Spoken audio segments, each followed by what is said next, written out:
Corona से जंग में हर शख्स अपनी भूमिका निभा रहा है। पूरा देश कोरोना से जंग लड़ रहा है। इस जंग में कई तो सीधे मैदान में मौजूद हैं, कई लोग घरों में रहकर सहयोग कर रहे हैं। घर से बाहर जो योद्धा तैनात हैं, वो खुद की जान की परवाह ना करके लोगों को सुरक्षित कर रहे हैं। ऐसे वॉरियर्स को हमारा सलाम। नमस्कार, मैं हूं आपके साथ सुमित गुप्ता और चलिए अब देखते हैं ऐसे कोरोना योद्धा जो दिन रात हमारे लिए काम में जुटे हुए हैं।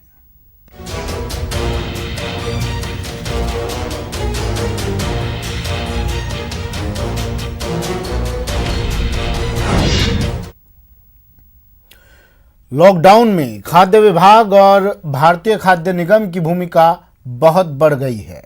भारतीय खाद्य निगम के गोदामों से भारी मात्रा में अनाज की रोज निकासी हो रही है ताकि जरूरतमंदों तक ये पहुंचाया जा सके। यह अनाज जिला रसद अधिकारियों के माध्यम से खाद्य सुरक्षा योजना के लाभार्थियों तक पहुंचाया जा रहा है।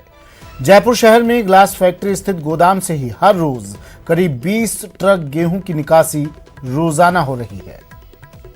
लॉकडाउन के दौरान हर जरूरतमंद तक खाद्य सामग्री पहुंचे, इसकी कवायद सरकार द्वारा की जा रही है। इस वक्त हम भारतीय खाद्य निगम का जो गोदाम है जयपुर में वहां पर मौजूद है। ये गोदाम जो है वो ग्लास फैक्ट्री पे है और इस गोदाम से हर रोज जैसा बताया जा रहा है अधिकारियों द्वारा, हर रोज 18 से 20 ट्रक जो है वो अनाज यहाँ से रवाना होता है।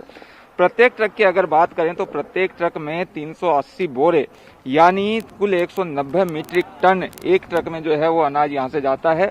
आवक हालांकि अभी बंद है क्योंकि पंजाब और हरियाणा से जयपुर में जो गेहूं आता है वो यहाँ पर स्टोर किया जाता है, लेकिन लॉकडाउन के चलते वहां से ट्रकों की आवाजाही बंद है। लेकिन जरूरतमंद लोगों तक पीडीएस के जरिए खाद्य सामग्री पहुंचे, इसकी पूरी जो है व्यवस्था की जा रही है। जो भी भंडार यहाँ पर मौजूद है उससे ट्रकों में भरकर गेहूं जो है वो यहाँ से ले जाया जाता है, राज्य सरकार को सुपुर्द किया जाता है और राज्य सरकार उसके बाद पीडीएस सिस्टम के जरिए जरूरतमंद तक गेहूं पहुंचाती है और सस्ती दरों पर वो गेहूं पहुंचे, इसके बंदोबस्त जो है वो राज्य सरकार द्वारा किए जाते हैं। मजदूरों को किसी तरह की परेशानी नहीं हो, इसके भी बंदोबस्त किए गए हैं। बाकायदा पूरे जो है कैंपस को सैनिटाइज यहाँ पर करवाया गया है। इसके साथ ही तमाम जो पलदार यहाँ पर लगे हुए हैं, मजदूर यहाँ पर लगे हुए हैं, उनका स्वास्थ्य परीक्षण यहाँ पर बार बार करवाया गया है। और कुल मिलाकर ये कवायद की जा रही है कि इस लॉकडाउन के दौरान कोई भी परिवार भूखा ना सोए और जो सरकारी योजना है सार्वजनिक वितरण प्रणाली जो है उसके जरिए हर जरूरतमंद तक पर्याप्त गेहूं पहुंच पाए ताकि कोई भी परिवार प्रदेश में भूखा नहीं सोए। कैमरामैन देवेंद्र सैनी के साथ दिनेश शर्मा, न्यूज 18 जयपुर। वहीं उदयपुर में कोरोना योद्धा लगातार डटे हुए हैं। शहर का हिरणमगरी थाना तो लोगों को सख्ती से लॉकडाउन पालना कराने के साथ ही जरूरतमंद लोगों के लिए राहत सामग्री पहुंचाने में भी पहले नंबर पर है। हिरणमगरी थाने के सभी पुलिसकर्मी अपने थानाधिकारी हनुमंत सिंह के साथ सुबह शाम करीब 2-2 हजार भोजन के पैकेट्स वितरित करते हैं, तो वहीं राशन किट वितरित कर लोगों की समस्या को भी दूर कर रहे हैं। यही नहीं, यही पुलिसकर्मी सड़क पर दिन रात तैनात रहकर लॉकडाउन में लोगों को बाहर निकलने से रोकने में सख्ती भी बरत रहे हैं। उदयपुर से जानकारी दे रहे हैं न्यूज 18 संवाददाता कपिल श्रीमाली। कोरोना महामारी के बीच आज हम आपको खाकी वर्दीधारियों के कई रूप को दिखाएंगे जिसमें वे सेवा करते हुए नजर आते हैं, सख्ती बरतते हुए लॉकडाउन की पालना करते हुए नजर आते हैं और अपने क्षेत्र में शांति व्यवस्था बनाए रखने के लिए थाने पर तैनात रहते हैं। हम इस समय उदयपुर के हिरणमगरी थाने में मौजूद हैं और यहाँ पर मैं आपको उस लॉकअप की तस्वीर दिखाऊंगा जहाँ पर आमतौर पर कैदियों को बंद किया जाता है, लेकिन महामारी के इस दौर में आप देखिए कि हिरणमगरी थाने का ये जो लॉकअप है यहाँ पर पूरी तरह से लोगों की मदद के लिए सामान का स्टॉक किया गया है। यहाँ पर अभी अपराधों में काफ़ी कमी आई है, ऐसे में थाने के जो अधिकतर लॉकअप बने हुए हैं सभी खाली हैं। ऐसे में इनका सदुपयोग यहाँ पर लोगों की मदद के लिए राहत सामग्री रखने के लिए किया जा रहा है। आप देखिए कि हिरणमगरी थाने में जिधर नजर जाए उस ओर राहत सामग्री यहाँ पर नजर आती है जो कि सुबह और शाम लोगों की मदद के लिए यहाँ पहुंचाई जाती है। आप देखिए कि सभी ओर हिरणमगरी थाने में आपको वो राहत सामग्री नजर आएगी जो कि कोरोना महामारी के बीच जो जरूरतमंद लोग हैं उन तक पहुंचाने के लिए यहाँ से कोशिश की जाती है कि वहां तक राहत सामग्री पहुंचे। और पूरे जिले की अगर बात करें तो हिरणमगरी थाना एक सेंटर पॉइंट के रूप में साबित हुआ है, जो कि ये कोशिश की जाती है कि यहीं के मार्फत जरूरतमंद लोगों को भोजन के पैकेट और लोगों को राहत सामग्री जो कि कच्चा राशन किट है वो पहुंचाया जाए। आप देखिए कि थाने पर पुलिस के जवान तैनात है, वो ये कोशिश कर रहे हैं कि अपने थाना इलाके में शांति व्यवस्था भी कायम रहे, लोगों को जरूरत की सामान भी पहुंचे। और इसके साथ ही पुलिस का एक और रूप हम आपको सड़क पर दिखाना चाहेंगे। आप देखिए थाने के ठीक बाहर नाकाबंदी लगाई गई है।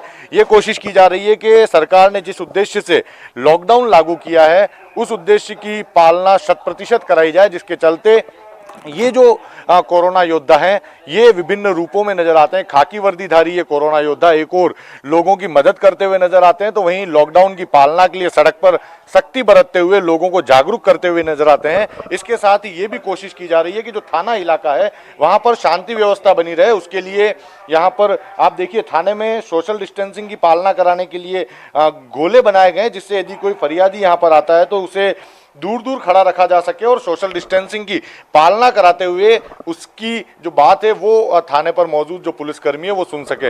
हिरणमगरी थाने को एक आदर्श थाने के रूप में पूरे जिले में कोरोना महामारी के बीच में पहचाना जाने लगा है, क्योंकि प्रतिदिन यहाँ से सुबह से और शाम 2-2 हजार खाने के भोजन के किट यहाँ से जाते हैं। इसके अलावा राशन किट भी बड़ी तादाद में सप्लाई करने का काम करते हैं। तो यहाँ के थानाधिकारी हनुमंत सिंह द्वारा ये जो प्रयास किया गया था, एक बड़े कोरोना योद्धा के रूप में ये पूरा थाना उभर कर सामने आया और अब ये एक सेंटर पॉइंट के रूप में जहां पर पूरे शहर में सुबह और शाम जरूरतमंद लोगों को भोजन पहुंचाने के साथ राशन के किट पहुंचाने के भी प्रयास किए जाते हैं। कैमरा पर्सन जमाल खान के साथ कपिल श्रीमाली, न्यूज़ 18 उदयपुर। कोरोना संक्रमण से बचाव के लिए कई कोरोना योद्धा लगातार ड्यूटी कर रहे हैं। पुलिसकर्मियों पर ज्यादा जिम्मेदारी है। ये पुलिसकर्मी अपने परिजनों से दूर रहकर जनता के लिए डट कर खड़े हैं। ये वॉरियर्स उन इलाकों में संकट के सूरमा बनकर डटे हुए हैं जहां कोई भी कदम नहीं रखना चाहता है। कोरोना योद्धाओं का जायजा लिया संवाददाता सतवीर सिंह राठौर ने। कोरोना जैसे संकट से बचने के लिए और लोगों को जागरूक करने के लिए कई कोरोना योद्धा हैं, वो लगातार अपनी ड्यूटी यहाँ पर कर रहे हैं। और जिसमें चाहे स्वास्थ्य कर्मी की बात कर ले, चाहे सफाई कर्मी की बात कर ले और चाहे पुलिसकर्मी की बात कर ले, सभी लोग डटे हुए हैं ताकि इस जैसा कोरोना जैसा संकट है इसे दूर किया जा सके राजस्थान से और पूरे तरीके से देश से। मैं अपने कैमरामैन धीरज जोशी से कहूँगा कि एक बार तस्वीरें ये दिखा दे कि ये जो जवान खड़े हैं ये पूरी मुस्तैदी के साथ में अपनी जो ड्यूटी है वो यहाँ पर निर्वाह कर रहे हैं। अपने परिवार को घर में छोड़कर ये पूरी तरीके से 24 घंटे यहाँ पर ड्यूटी कर रहे हैं। इनके परिवार को भी चिंता होती है, लेकिन इसके बावजूद भी इनके लिए सबसे पहले इनकी ड्यूटी है, इनका देश है, इनका प्रदेश है और उसी के कारण से ये आज डटे हुए हैं। मैं अभी जो बीकानेर की हृदय स्थली है कोर्ट गेट वहाँ पर हूँ और ये जो इलाका है, क्योंकि यहाँ पर जिस तरीके से जो पॉजिटिव जो मरीज है वो मिले थे उसके बाद से यहाँ पर जो कर्फ्यू है वो लगा दिया गया था और अब ये पूरी जो जवान है अपनी ड्यूटी यहाँ पर निभा रहे हैं। और एक एक व्यक्ति अगर कोई बाहर से आ रहा है तो उसकी पूरी तरीके से जो उसके पास है उसकी जानकारी ली जा रही है ताकि कोई फालतू में ना घूमे। अगर किसी को ज़रूरत है तो उसकी तरीके से ये पूरे तरीके से सपोर्ट भी यहाँ पर कुछ कर रहे हैं। हम इनसे बात कर लेते हैं। सर आप बताइए क्या कुछ आप किस तरह देखते हैं, क्योंकि आपके परिवार है, परिवार पे घर पे भी चिंता होती होगी और आप अभी कर्फ्यू इलाका है तो किस तरह अपनी सेफ्टी को लेकर आप काम कर रहे हैं? बस परिवार को और ड्यूटी को दोनों को मेंटेन कर लिया जाता है और कोई ज़्यादा प्रॉब्लम वाली बात नहीं है। कर्फ्यू क्षेत्र में जो पास जारी किए हुए सरकार के उनके अनुसार उनको चेक करके आगे जाने दिया जाता है। इसके अलावा जिनको ज़्यादा विशेष परिस्थिति पैदा हो गई है, कोई मेडिकल सुविधा के लिए जो सुविधा सरकार ने दी है उसके अनुसार उनको जाने दिया जाता है। बाकी अच्छा चल रहा है, बिल्कुल अच्छा काम यहाँ पर किया जा रहा है और इसी कारण से ये जो लोग हैं यहाँ पर डटे हुए हैं और हम भी न्यूज़ 18 की तरफ से इनको सलाम करना चाहेंगे, क्योंकि इनकी जो ड्यूटी है वो काफ़ी हार्ड है और लगातार इस जैसे संकट है इस संकट को दूर करने के लिए आज भी ये सड़कों पर अपनी ड्यूटी करते हुए नजर आ रहे हैं। फिलहाल अगर बीकानेर की बात कर लूँ तो बीकानेर के अंदर 35 जो मामले हैं वो पॉजिटिव के आए थे, लेकिन अभी तक इसमें से 18 जो पॉजिटिव मामले हैं वो नेगेटिव हो चुके हैं। तो एक ये राहत की खबर है और लगातार अभी बीकानेर की बात कर ले तो वहाँ पर भी जो नेगेटिव जो रिपोर्ट है वो आ रही है। इसका मतलब माना जा सकता है कि बीकानेर वासी जो राहत की सांस है वो यहाँ पर ले सकते हैं। फिलहाल इन पुलिसकर्मियों के जज्बे को हम लोग भी सलाम करते हैं और खासतौर पर इनसे यही दुआ करते हैं कि ये अपना ध्यान रखते हुए इस संकट की घड़ी में हर आदमी की मदद करें। कैमरामैन धीरज जोशी के साथ सतवीर सिंह राठौर, न्यूज़ 18 बीकानेर। कोरोना संकट में वॉरियर्स डटे हुए हैं। ये वॉरियर्स दिन रात एक करके ड्यूटी कर रहे हैं। कोटा में कोचिंग संस्थान में बतौर अध्यापक बनकर मेडिकल के स्टूडेंट्स को टिप्स देने वाले डॉक्टर आशीष अपनी सेवा दे रहे हैं। ये चिकित्सक बनकर कोटा की रैपिड रेस्पॉन्स टीम में निःशुल्क अपनी सेवाएं दे रहे हैं।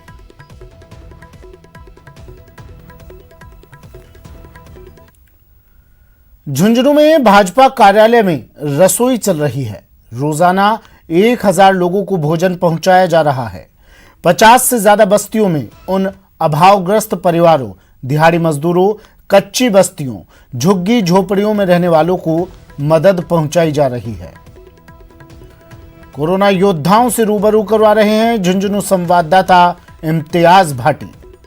देश में कोरोना के साथ लड़ाई जारी है। इस लड़ाई में अपने आप में हर व्यक्ति कोरोना योद्धा बना हुआ है, जो इस लड़ाई में अपने आप को झोंके हुए हैं, जिसमें किसी की मदद की जा रही है।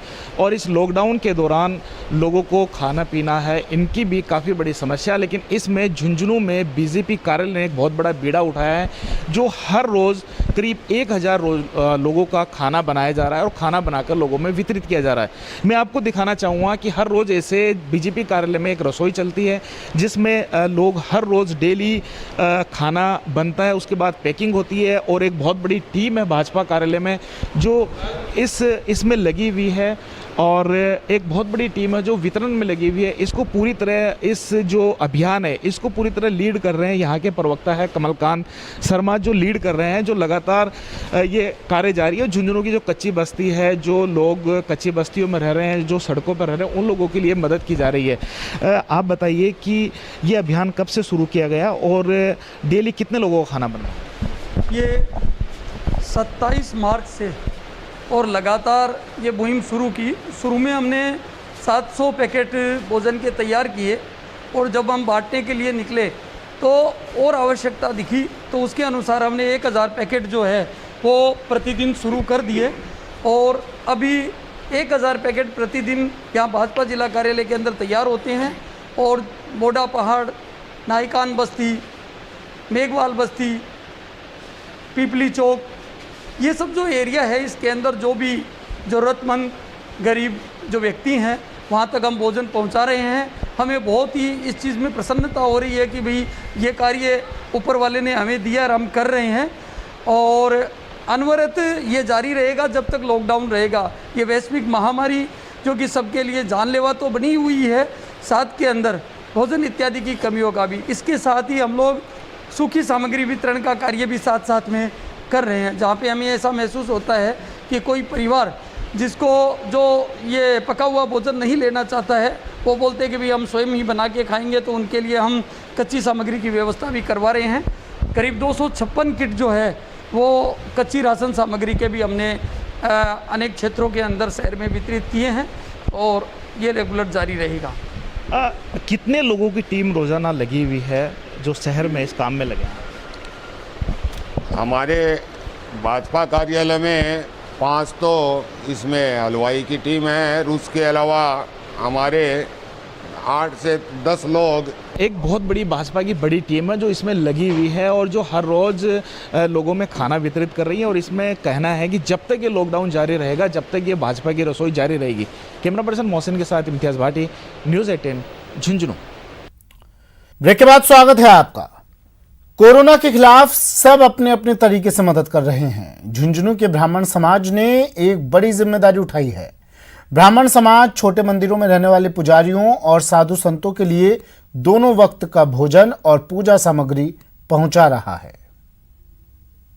कोरोना से जंग जारी है। इस जंग में कई कोरोना योद्धा बने हुए हैं, जिसमें झुंझुनू का ब्राह्मण समाज भी अपना बड़ा योगदान दे रहा है, जिन्होंने एक नई थीम पे एक नई शुरुआत की है। लॉकडाउन के कारण मंदिरों में श्रद्धालुओं का आना कम हो गया, इससे वहां पर रहने वाले पुजारी है और साधु संत है, उनके लिए खाने की व्यवस्था की है और मंदिरों में दिया बाती करने के लिए वहां पर कुछ पैसा भी पहुँचाया जा रहा है और इसकी शुरुआत भी कर दी गई है।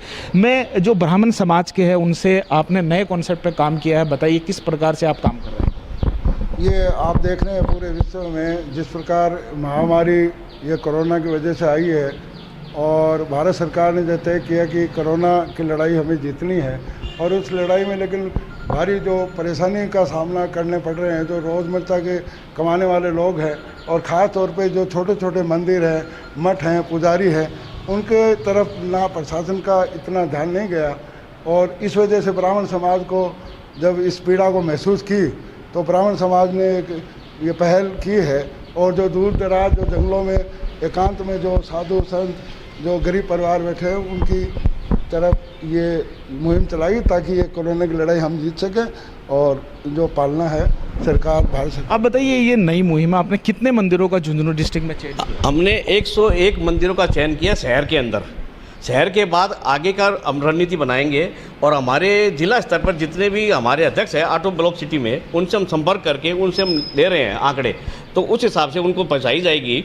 और ये सारी जो मुहिम है ये हमारे कतर में दोहा में एक भामाशाह रहते हैं विक्रम शर्मा मिश्रा, उनकी तरफ से हो रहा है। और ब्राह्मण समाज ये देख रहा था कई दिनों से कि मंदिरों में और धार्मिक स्थलों में और ये इनकी तरफ किसी का ध्यान नहीं गया, तो इसको विषय को लेकर के हमने ये शुरू की है।